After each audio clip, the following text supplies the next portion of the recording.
Hello and welcome to Psych Central's Ask the Therapist. I'm Dr. Dan Tomasulo, and this is my friend and colleague, Dr. Marie Hartwell-Walker.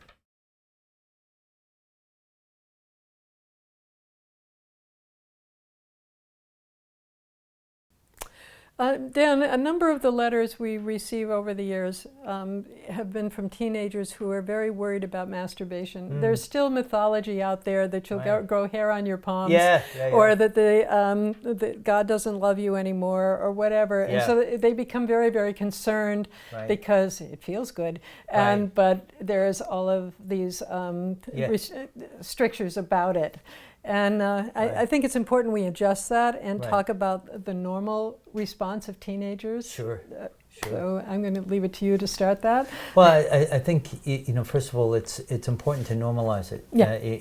And I do think what's important is to come back to this idea of frequency and intensity. If somebody's masturbating 4 or 5 times a day, that's probably not too good, because the frequency is out. But if you're just worried about the act itself, that's something that I think we want to address, that it's incredibly normal, really part of being human, and that, as we've talked about, it's probably one of the strongest reinforcers in terms of feelings. Sure. Everything gets activated. And I think in the teen years particularly, what we all do is explore our bodies and figure out what gives us pleasure and what doesn't. And the fact is that masturbation is also very relaxing.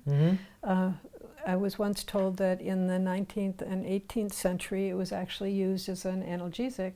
That when people were, but this is before ether became readily available, so I guess I'm in the wrong century. We're looking at 18th and 17th century.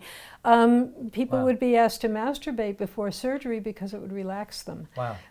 So not to say that life is like surgery, but sometimes it certainly can feel that way. So masturbation is a very normal behavior. As you said, that if it takes over one's life, then it's another problem. The other situation in which it becomes a problem is when masturbation is, for example, to child porn. Or to pornography, or to violence. Then we have another problem because, in a sense, the individual who's masturbating to that is training themselves to associate sex with things that are illegal or painful. So we don't want that to happen. But in terms of giving oneself pleasure and learning your own body, that's a great idea.